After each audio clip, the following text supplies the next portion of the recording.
السلام عليكم ورحمة الله وبركاته. ازيكم عاملين ايه؟ يا رب دايما بنعمة وصحة وستر. انا وعدتكم ان انا هعمل لكم جلسة المشط، بس انا والله لسه عاملاها دلوقتي في لايف، فان شاء الله متعوضة. بس قبل ما نبدأ الفيديو النهاردة جايه لكم فيديو اعجاز، سميه زي ما تسميه. سميه بقى زيت ال 108 عشبة، سميه سحر، سميه زي ما تسميه. المهم ان انا جايبه لك زيت هيخلي شعرك أطول مما تتخيلي، وينعم شعرك ويخليه قوي ويقوي البصيلة ويحارب بصي التقصف والهيشان والفروة القشرة. بصي كل حاجة تقريبا في الزيت اللي هنعمله النهاردة هو حقيقي بديل لل 108 عشبة. تعالي بقى نصلي على النبي كده ونروق مع بعض ونشوف هنعمل ايه. انا هتكلم على الزيت باللتر. انا هعمل كميه لتر لان هو دلوقتي موجود. انتوا عارفين سعره كام؟ انا مش هقول لك سعره كام. تعالي بس انت كده قولي لي، احنا هنتكلم عن اللتر. انا عايزه اعمل زيت لتر 108 عشبه. هتجيبي لي لتر زيت. اهم حاجه عندي ان الزيوت تكون من مصدر موثوق منه. هتجيبي لي لتر زيت ميكس من 3 حاجات. تمام كده؟ اللي هو ايه؟ زيت السمسم وزيت جوز الهند وزيت الزيتون. ده اللتر بتاعنا الزيت. تمام.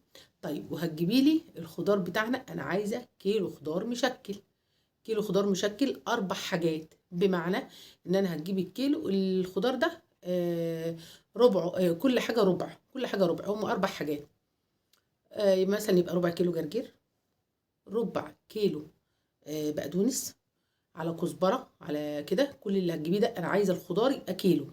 بصي كل ما هو ورقي واخضر في السوق، يعني كزبره وبقدونس وجرجير وسبانخ وفلفل اخضر، دول عايزه منهم كيلو. الخضار ده عايزه منه كيلو. وتقطفي لي، انا عايزه، مش عايزه السقان كلها بصراحه، عايزه الورق. يعني ورق الجرجير، ورق البقدونس، ورق السبانخ، الفلفل هتنضفيه طبعا وتجيبيه كده. وهتجيبي ايه؟ هتجيبي الخلاط بتاعك وتحطي الخضار في قلب الخلاط، وتجيبي الزيت تصبي الزيت في قلب الخلاط، وتفرمي الخضار في قلب الزيت. تمام كده لحد ما نخلص الكمية بتاعتنا. في حلة كده جميلة على النار، على شمعة، أقل من شمعة، أو حمام مية، حلة مليانة مية. وتجيبي الزيت اللي احنا ضربناه بالخضار ده، تحطيه في برطمان نظيف ومعقم وتقفليه كويس. وفي قلب الحله اللي احنا حاطين فيها ميه دي تحطي فيها فوطه نظيفه. الحله بتحطي البرطمان فوق الفوطه والميه بتغلي، وتغطي عليه كل شويه تبصي عليه على برضه نار هاديه خالص. هتسيبهولي بقى ايه؟ مثلا سكه ساعتين 3. انا عايزه الزيت ياخد اللون ده، اخضر اخضر اخضر. تمام كده. وبعد ما خلصنا الزيت عايزين نصفيه. وانا بصفي الزيت بشاشة نظيفة او بمصفى. عايزة اصفيه اكتر من مرة. الزيت بتاعي ده انا بصفي اهو، صح؟ في الحاجة اللي بصفي فيها او في البرطمان التاني اللي بصفي فيه عشان هعينه وعتقه، هتحطي لي معلقتين قرنفل. تمام. وهتحطي لي معلقتين حبة البركة، ومعلقتين روزماري، وخمس ست ورقات لوري. تمام كده. حاولي يبقى الزيت دافي شوية. تمام كده. وبعدين هتحطي في البرطمان ده وتقفلي عليه. صفينا وحطينا الحاجات بتاعتنا التانية دي، هنصفيها بقى ونقفل عليها كده، ونحطه في مكان مظلم لمدة 15 يوم. لمدة 15 يوم. في خلال ال15 يوم ده اكون انا لفاه بطرحه سمراء، اكون لفاه بحاجه غامقه، حاطاه في كيس بلاستيك اسود. المهم ان انا عايزاه ما يشوفش الاضاءه نهائي. وفي خلال ال15 يوم كل يوم ارج البرطمان، ارجه وارجعه مكانه زي ما هو. تمام كده. وبعد كده اعمل ايه؟ اصفيه تاني واحطه بقى في البخاخه بتاعتنا اللي انا مثلا هشتغل بيها، او في الازازه اللي هي بنستخدمها في حمام الزيت.